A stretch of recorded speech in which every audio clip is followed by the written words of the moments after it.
é o movimento espírita Caminhos para o Futuro.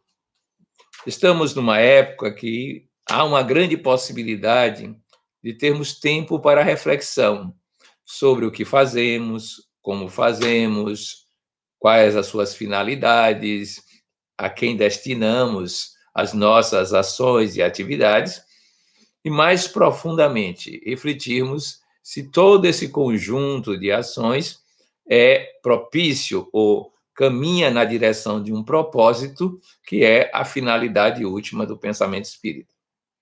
Por isso mesmo, vamos começar recordando o que é o espiritismo do ponto de vista da sua natureza em termos de conhecimento e da gênese e objetivos do seu existir. Poderíamos passar sem ele? Esta é uma pergunta que a civilização pode fazer. Seria necessário ter um tipo de trabalho dessa natureza, de alguma sorte, na história da humanidade, principalmente no Ocidente? A resposta é dada por Allan Kardec quando estuda o contexto histórico-social e verifica que, em termos de visão de mundo, cada vez mais no século XIX, apropria-se o materialismo das mentes pensantes de então. Isso faz com que aquilo que é sensorial, aquilo que é limitado à vida física, corporal, aquilo que é reflexão sobre o próprio sensório, mera representação, tudo isso seja o domínio prevalente da existência humana. Como consequências de imediato, aparecem os filósofos, os sociólogos, que vão falar que a saída para bem viver é o utilitarismo, é o hedonismo, o prazer imediato, é a seleção natural e a vitória do mais apto, é a apropriação dos bens materiais para a satisfação pessoal, domínio, portanto, das duas chagas da humanidade, chamada egoísmo e orgulho, por Allan Kardec, e a vida chega a um ponto tal que, com tamanhos sofrimentos, à época já existiam em larga escala, é possível se pensar até numa filosofia da eliminação da vontade de viver, como falava o filósofo Schopenhauer, que era contemporâneo de Kardec. Ora, esta era a visão mais pragmática, mais dominante, mais acessível aos líderes e às comunidades de um modo geral. E há um agravante para esse tipo de situação.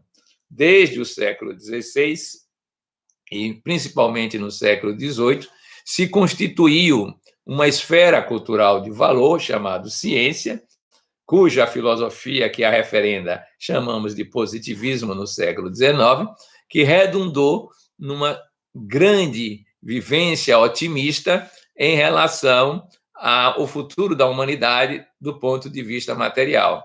É que essa esfera cultural, chama ciência, produzia possibilidades tecnológicas, habilidades de produção de consumo, e se pensava que ela resolveria todos os problemas da humanidade do ponto de vista material, e a vida seria paradisíaca a partir do início do século XX, graças a esse tipo de conhecimento que era sensorial, em certo sentido, empírico, portanto, ou racional, de modo que a razão tomou conta de tudo. E, por isso mesmo, aquilo que poderia ser enquadrado como sobrenatural, aquilo que vinha da tradição mais espiritual, foi progressivamente colocado como uma espécie de cerebração. Em outras palavras, o cérebro constrói o pensamento, constrói as ideias, constrói Deus, constrói a vida espiritual como um todo. Tudo é matéria. É nesse mundo desta natureza, cercado, porém, de problemas muito sérios do ponto de vista social, porque à época a pobreza era muito mais vasta do que na atualidade, e olha que nós já estamos assustados com o estágio atual de pobreza, e além do mais, a Revolução Industrial, que começou no século XVIII, avançou bastante no século XIX, criava agora um fenômeno social de urbanização, E neste fenômeno social, os proletários, os trabalhadores, iam conhecer um fenômeno que era o da própria miséria. Antes, eles viviam no campo, produziam para si mesmos. Agora, vivendo na cidade, produziam para terceiros e as condições suas de sobrevivência eram impensáveis. Haviam cargas horárias de trabalho de 16 horas e até de 12 horas para as crianças produzirem essas novas estruturas chamadas indústrias. Isso criava um problema muito sério, uma turbulência muito grande, que fez com que surgissem, à época, espíritos caritativos primeiro, filantrópicos depois, serviços de utilidade pública governamentais, e havia uma grande instabilidade político-social. Para se ter uma ideia desse contexto onde o espiritismo vai nascer, basta recordar que a França, país que é o seu berço, trocou de formas de governos 7 vezes em um século.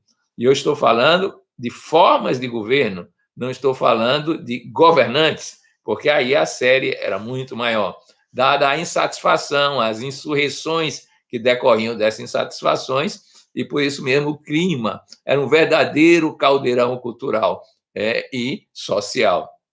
Daí nascerem as teses mais socialistas, também as marxistas, as teses, de um modo geral, que tendiam a querer resolver o problema do bem-estar humano e do bem-estar social, conforme as reflexões que se faziam à época.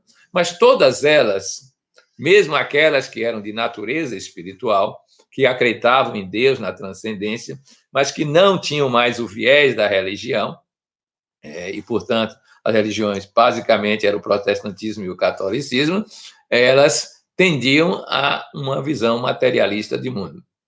Isto é, uma visão corpórea. O tempo de vida é isso. É por isso, então, que Kardec vai enunciar a sua célebre frase: o inimigo número 1 do materialismo é o espiritismo. Ou ainda, o papel do espiritismo é destruir o materialismo. Ora, vamos então começar a refletir sobre o movimento espírita, recordando que este materialismo, que é doutrina, que é pensamento, que é concepção de mundo, é uma mundividência. Hoje nós diríamos é um paradigma. A palavra que foi ressuscitada por Thomas Kuhn nos anos 60 do século passado, que diz que é um conjunto de hábitos, de regras, de atitudes, de linguagens que fazem uma comunidade ter uma experiência, de certo sentido, facilitadora, porque tem costumes e hábitos idênticos. Pois bem, quando a gente pensa um paradigma em ampla escala, chamamos de mundividência, de cosmovisão. O materialismo, portanto, é mais que uma ciência, mais que uma filosofia, mais até do que uma religião laica, e tem uma grande influência na quarta esfera cultural de saber, que é a própria arte. Kardec, então, diz que a missão do espiritismo é esta: fazer com que o materialismo desapareça. Nós, de certa forma, edulcoramos esse tipo de linguagem e dizemos que o espiritismo é também uma visão de mundo, mas ao invés de ser centrado na substância física, ele é na substância chamada espiritual, substância aqui com aquilo que gera todo o cosmos, toda a ordem, e nós já sabemos, pelo próprio livro dos Espíritos, que o mundo espírita, ou o mundo dos espíritos, não depende a sua existência do mundo corporal. Se o mundo corporal desaparecesse, o mundo dos espíritos continuaria a sua trajetória e até poderia recriar outros mundos materiais. Então, já temos aí uma diferença muito grande, porque a substância primordial do pensamento espírita é o espírito. A substância primordial do materialismo é a matéria. Mas o espiritismo não vai fazer uma negação absoluta da matéria. Vai dizer que é uma construção transitória, efêmera, portanto, da própria manifestação do espírito numa saga que nós chamamos de evolução. Portanto, não nega o mundo material, não nega a corporeidade, mas agrega com uma visão muito mais vasta. E aquilo que a ciência chamada positiva da época estudava, Kardec vai enunciar que é uma ciência do mundo físico. Mas há uma nova ciência emergente, que é a ciência dos espíritos, que estuda a sua origem, a sua natureza e o seu destino. Mas esses espíritos, ao serem estudados, vão demonstrar que atuam no mundo material, que estão presentes no mundo material, que integram o mundo material, mas os transcendem pelos muitos mundos ou faixas espirituais existentes no chamado mundo espiritual. Mas esse mesmo mundo espiritual vai ser visto apenas como um aspecto da manifestação também do ser, que transcende a essa noção de mundos, de espaço, de tempo, mesmo como matéria quintessenciada, porque o que se constrói no mundo espiritual é um veículo, e esse veículo, chamamos de perispírito, ainda não é o espírito em si mesmo. Então vejam que, de saída, nós incluímos o mundo material, mas pretendemos transcendê-lo. E é claro que, como a cosmovisão é diferenciada na sua base estrutural, na sua integralidade e no seu modus operandi, é claro que os resultados são diferentes. Daí, temos essa missão fundamental, que é clarificar o universo das pessoas, dos mundos, das comunidades, sobre a natureza bastante vasta do cosmos que nós vamos trabalhar. Mas, ao vivermos a experiência materialista, e praticamente ela persiste até a atualidade, nós vamos ter claramente uma espécie de gaiola, de prisão, que é bem lembrado por Castro Alves nos seus poemas para a juventude espírita, dizendo que era preciso romper com a moderna escravidão. Não há mais escravidão colonial, escravidão de pessoas, de raças, no sentido tradicional.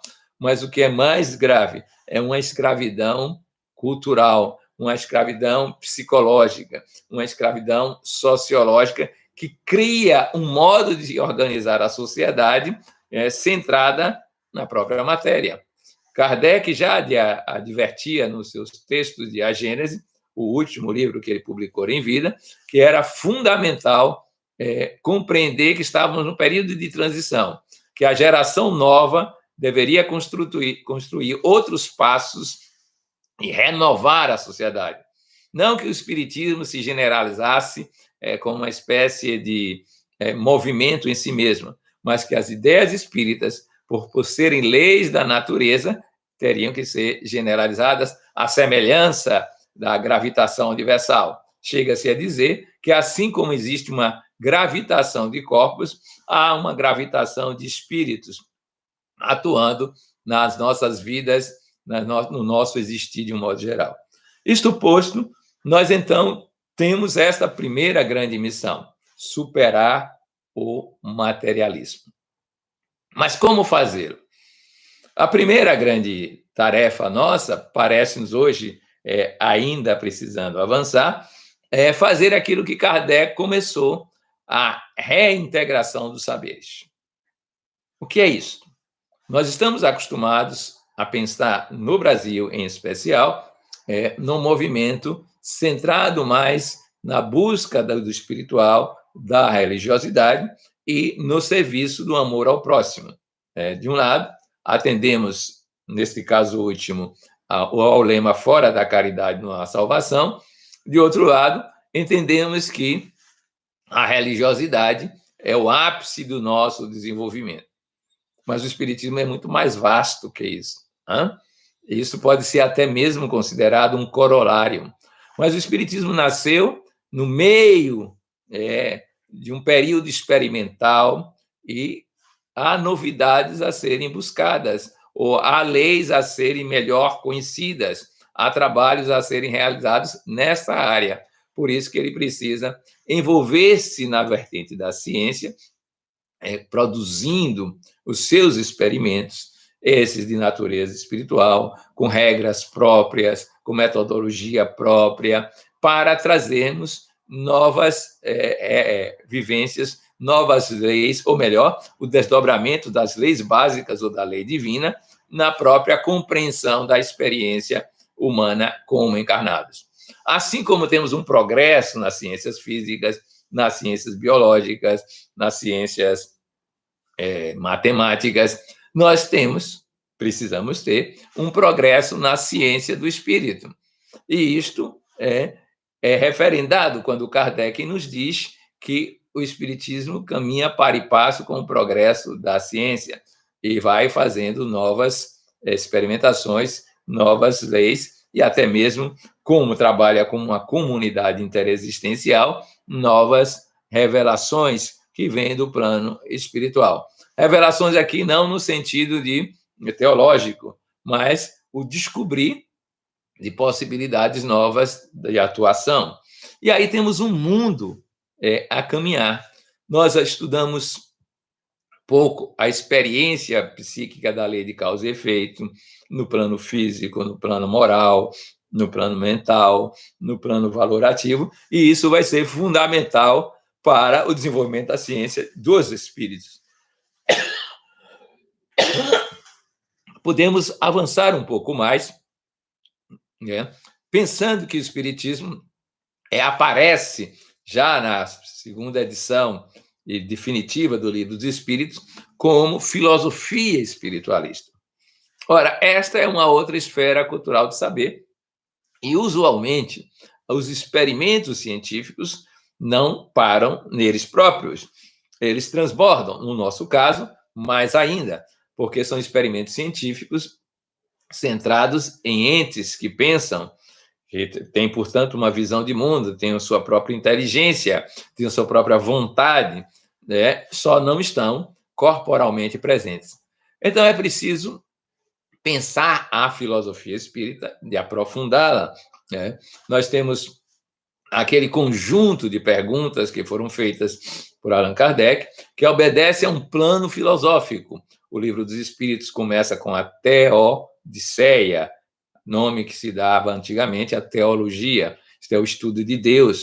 Trabalha uma metafísica, que é o mundo dos espíritos, o que está além da física. Descreve uma ontologia, que é o próprio ser enquanto ser.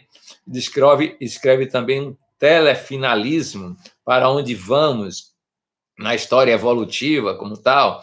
Depois trabalha uma axiologia, uma teoria de valores, Ele trabalha com as leis da natureza, e temos ainda todo um trabalho relativo às penas, recompensas e consolações, que é um trabalho ético, moral, espiritual nessas questões. Claro que desenvolve uma filosofia para a religião, uma filosofia para a arte, uma filosofia para a própria ciência, como toda filosofia o faz.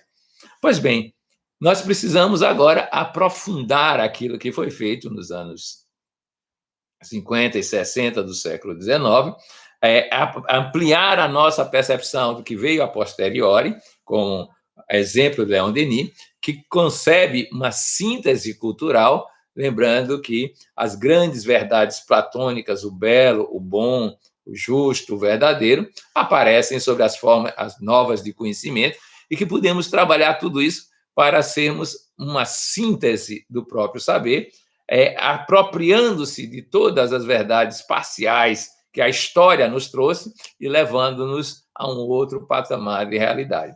Ora, esta filosofia, apoiada numa ciência experimental, vai construir uma concepção básica, uma experiência fundamental para a humanidade, que é a percepção da imortalidade. Imortalidade essa que vai ser muito mais vasta do que simplesmente pensar uma sobrevivência após a morte. A imortalidade é a compreensão da natureza do ser, que se é, portanto, fora do tempo e do espaço, na dinâmica do que nós podemos chamar eternidade. Pois bem, isto é um compromisso fundamental do movimento espírita. Trabalhar de tal maneira que a imortalidade se transforme em uma rotina.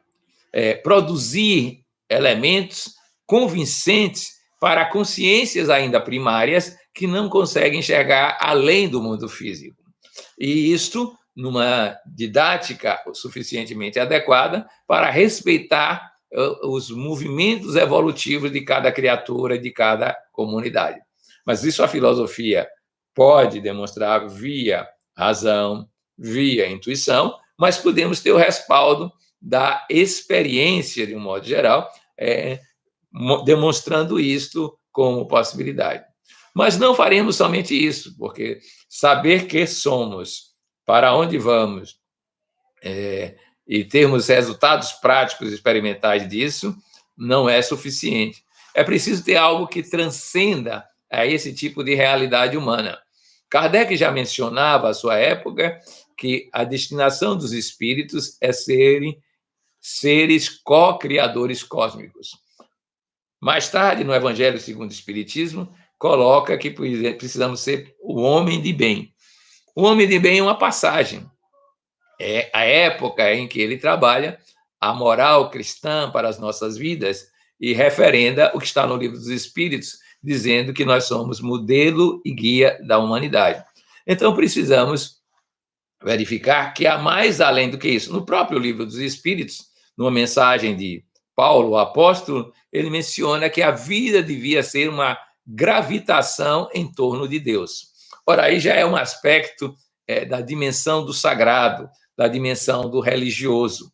E aí vamos integrar no nosso finalismo, na nossa filosofia e na experimentação, que vai ser de outra maneira, porque não mais externa, mas interior, usando aquilo que é introspecção ou sentido íntimo que Leon Denis nos traz, nós vamos então trabalhar a questão da nossa própria transcendência, da nossa gênese como espíritos, criação divina. Ora, se conforma então um outro tipo de religiosidade. É bom lembrar que Kardec foi formado numa época que construiu-se um anticlericalismo e até mesmo uma antirreligiosidade generalizada, em que pese algumas influências significativas de pensadores que eram mais religiosos, como Pascal, Maine de Biran, até Victor Cousin, que eram mais espirituais, mas ainda assim a sua formação é nesse tipo de ambiente. E à época, então, ficava claro que aquele modelo de religião, como bem caracterizou Saint-Simon, era inadequado para o sucesso da humanidade. Vale recordar que Saint-Simon, Fourier, são espíritos encarnados que trabalharam com o socialismo utópico antes mesmo de Kardec e eram reencarnacionistas. E o Saint-Simon propunha um novo cristianismo, de certa forma, um novo jeito de vivenciar a religião. Por isso que Kardec pode apresentar, na sua linguagem clara, precisa, a ideia de que o espiritismo, se for comparado às religiões vigentes, não é uma religião. Mas se for para vivenciar os laços que unem as criaturas no sentido de respeito do sagrado, ou uma vivência da lei da adoração, ele é uma religião. Ele se antecipa ao conterrâneo de Leon Denis, Henri Bergson, que vai distinguir a religião rito estática da religião dinâmica, que é um processo evolutivo da consciência para a compreensão da plenitude, da totalidade, até chegar à unidade com o absoluto, que é Deus. Mas aí vale chamar a atenção que a própria razão em Kardec, que ele defende isso, é uma razão que pode ser transcendida. E isso vai acontecer mais claramente nos excertos de Leon Denis, na experiência de Frederico Myers com a sua consciência supraliminar, nas ideias de William James sobre as variedades das experiências religiosas, para dizer que a religiosidade não simplesmente é um fenômeno sensorial, física dos deuses, não é um fenômeno racional, a filosofia dos humanos, mas é um fenômeno transcendental que precisamos desenvolver o sentido para alcançá-lo. Ora, nós temos que cultivar tudo isso para chegar a uma aliança verdadeira entre a ciência e a religião e mostrar que transcendemos a essa segmentação das esferas culturais.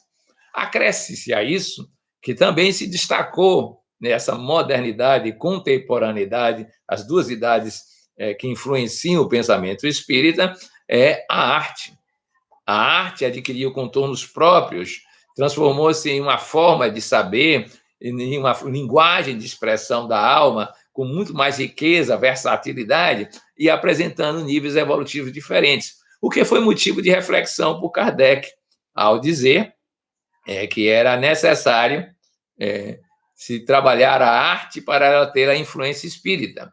É interessante como na Revista Espírita, espíritos como Rossini, sobre a música e a influência do espiritismo na arte, vai dizer que precisava de um estudo mais aprofundado no mundo espiritual para perceber como é que isso pode reverberar na Terra.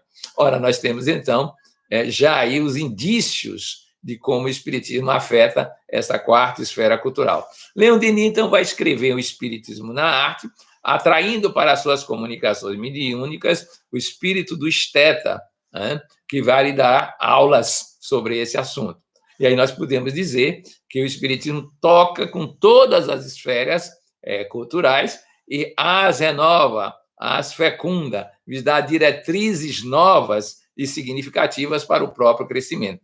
Essa é a primeira grande tarefa, que implica, naturalmente, em sabermos quem somos para vivenciarmos essas experiências em diferentes modalidades de aprendizagem e de realização sociocultural.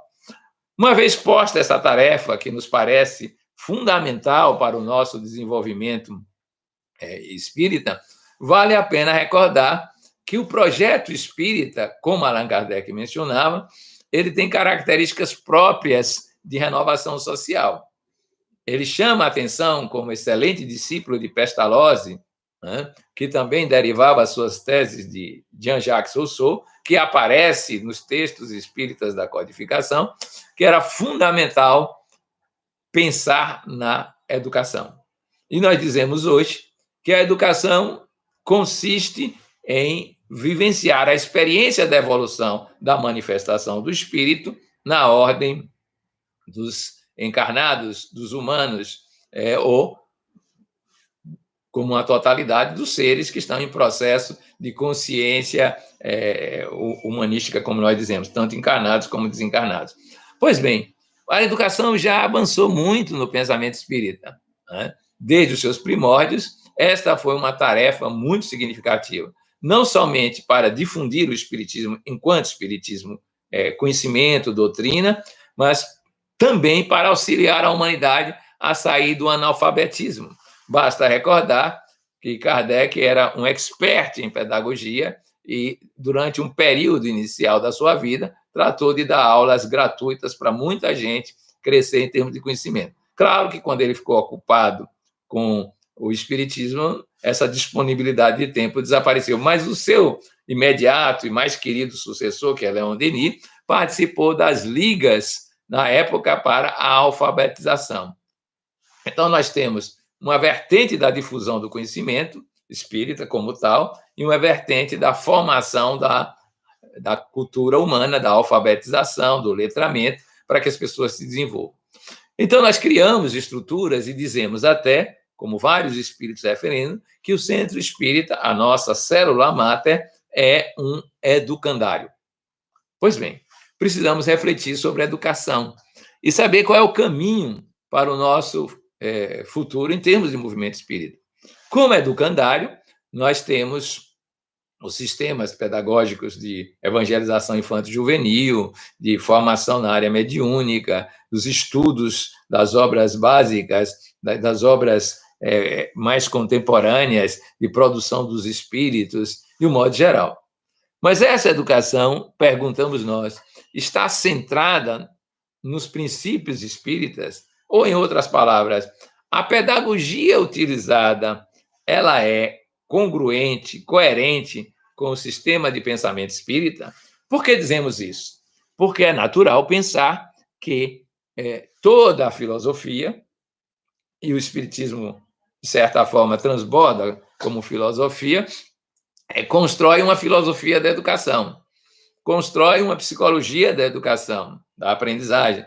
A filosofia constrói uma gnosiologia, isto é, um modo de conhecer a realidade.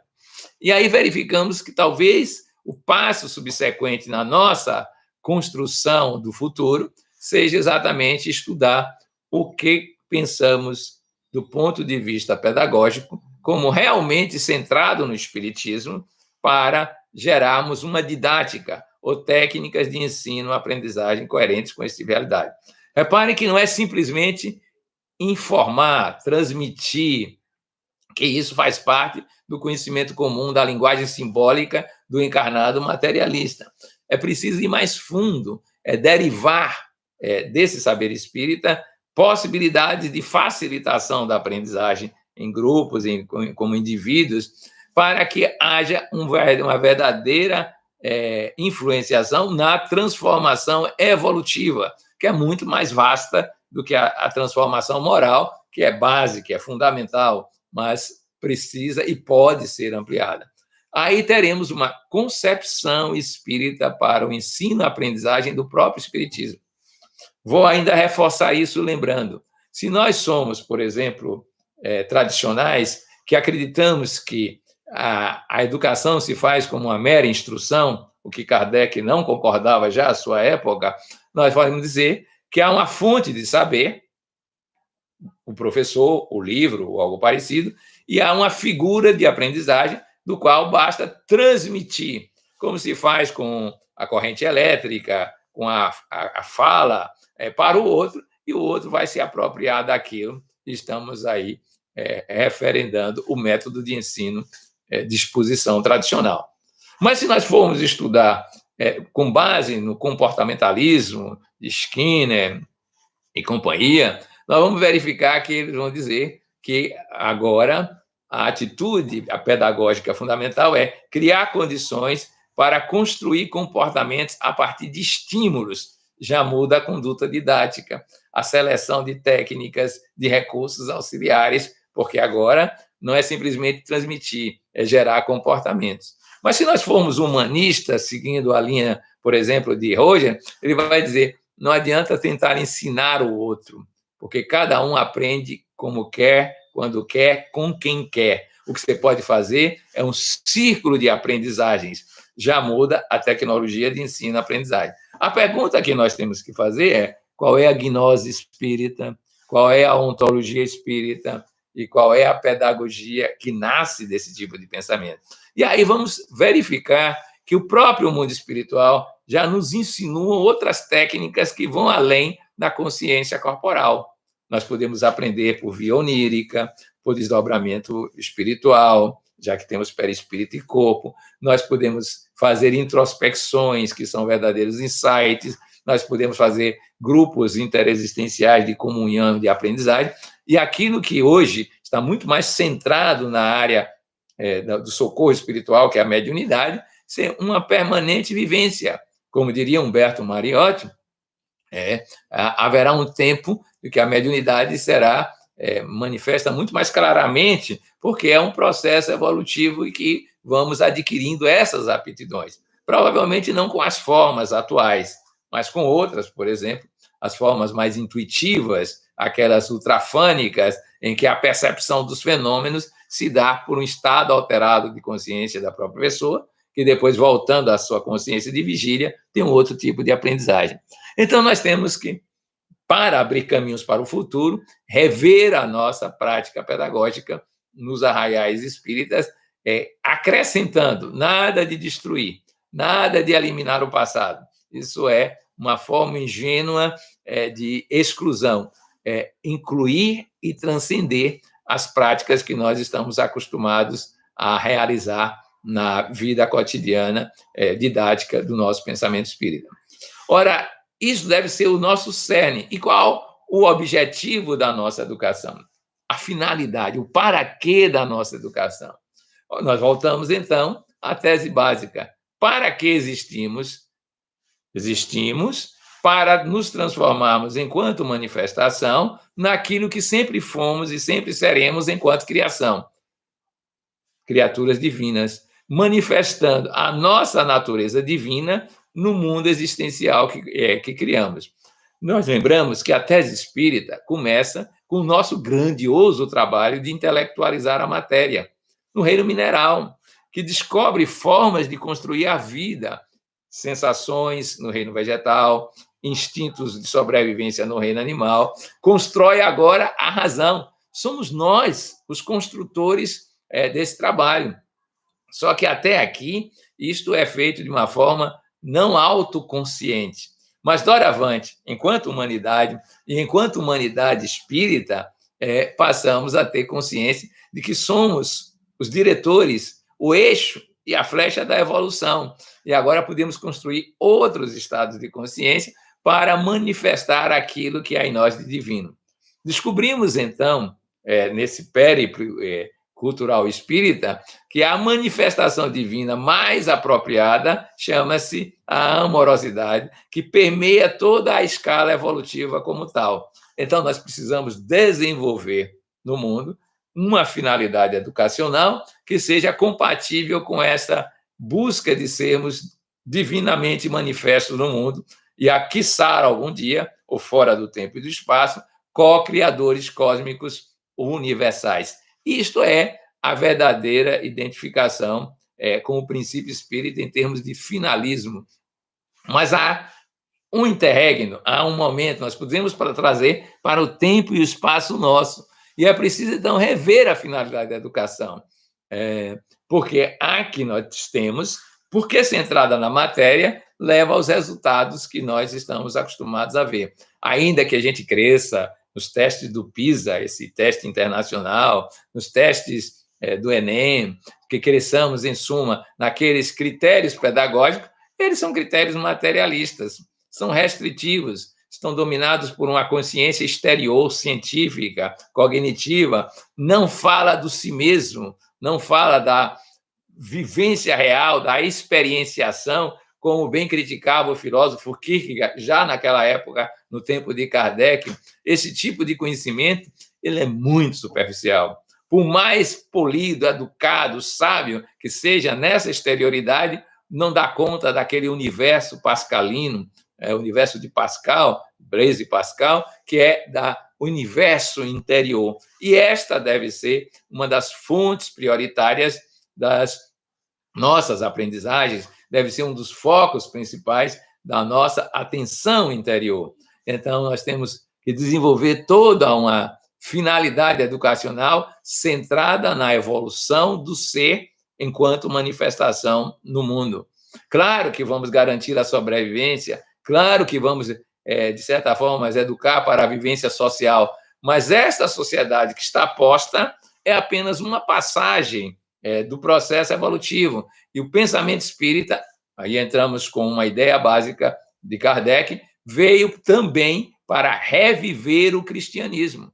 E para reviver o cristianismo é preciso uma grande revolução. Não a revolução tradicional do tempo dele, revolução francesa dos mais variados tipos, Comuna de Paris, golpe de Estado, mudança de rei. Não, isso não é revolução. Isto é mais do mesmo.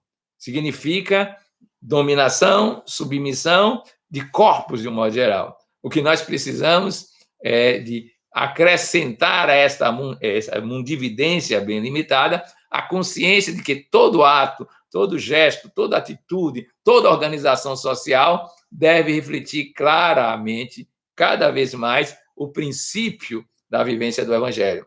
Não é à toa que os socialistas utópicos se aproximaram de Kardec e viram no Espiritismo, como Owen, por exemplo, uma chance de referendar as suas ideias. E o Espiritismo, por sua vez, veio trazer a essência do Evangelho de volta e tomar aquela lição de Saint-Simon como válida, que era criar um novo estágio para a vivência cristã.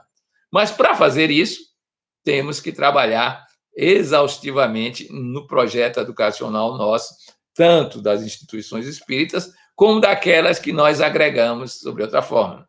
Aí chegamos a um passo mais significativo ainda, que é como vamos caminhar no futuro para a renovação social, pela introdução dos princípios espíritas nas instituições de um modo geral. Não que elas vão ter o rótulo de espírita, não é necessário, mas que elas tenham a ideia de que somos seres imanentes na matéria, mas transcendentes à matéria. e que podemos constituir trabalhos em comunidades interexistenciais que demonstram que a vida física é limitada, né, inapropriada para ser considerada a vida na sua completude, na sua totalidade. Faremos isso na saúde, na educação, na arte, na economia, nos vários movimentos de um modo geral. Mas, para isso, vale a pena recordar, como dizia Kardec, que é preciso dedicar a própria vida para esse estágio. Ele se preparou de alguma forma, espiritualmente, e ao adentrar o espiritismo, sua vida se transformou numa vida dedicada ao espiritismo. Nós precisamos, então, construir as comunidades que vivenciem isso, que trabalhem bastante as ideias espíritas, o autoconhecimento, e que depois construam estruturas que representem o pensamento espírita. Não é possível que nós continuemos pensando que competições eleitorais, como vemos no mundo físico e até mesmo nas eleições espíritas, não é possível que pensando que a apropriação de bens, mesmo que sejam espirituais, que às vezes nós nos apegamos, sejam realidades que devamos manter no projeto espírita de comunidade. Não, precisamos pensar em como agregar os espíritas numa grande família, não necessariamente institucionalizada, mas ligada pelos laços da fraternidade, da amorosidade, para trazermos para a Terra o verdadeiro sentido do Evangelho e a sua praxe cotidiana. Somente fazermos o que fazemos já é muito na história do pensamento espírita, mas ampliá-lo de tal forma que todos esses saberes unificados, de uma forma transdisciplinar, que resultem numa ação evolutiva humana, que incluam todas as suas dimensões físicas, mentais, emocionais, valorativas, espirituais, paligenésicas e evolutivas, até chegar ao estado luminoso ou cósmico, tudo isso faz parte do nosso projeto para os caminhos do amanhã. Para isso, precisamos nos reunir, precisamos trocar ideias, precisamos pensar novas ações diferenciadas das que estamos acostumados a fazer, ou mesmo ressignificá-las a partir do entendimento mais aprofundado do saber espírita e verificar na prática, na experiência cotidiana, que o espiritismo pode ser para nós a mais vasta, a mais ampla cosmovisão que dá sentido e significado à nossa vida. Com isso, nós superaremos vários problemas. O problema da distribuição de renda, o problema do medo da morte, o problema dos preconceitos, o problema do egoísmo, o problema da consciência restrita à razão e limitada como tal. Esses problemas que hoje nos afetam, parecem-nos todos eles decorrentes dessa experiência hedonista, materialista, muito limitada. O problema da guerra desaparecerá, porque a paz se instaurará à medida que compreendermos esta cosmovisão. Esse é o nosso desafio. E Castro Alves termina um dos seus poemas quando ele fala da era do espírito, lembrando o tempo que Kardec chegava, que o mundo vaga num misto de infortúnio e de esperança. Parece que está falando de hoje. Pranteia a sorrir, mas avança nas bênçãos do excesso Pai. Kardec reflete o Cristo, desfralda em bandeira à frente o convite permanente. Espíritas, trabalhar. Esta é a nossa primeira incursão vivencial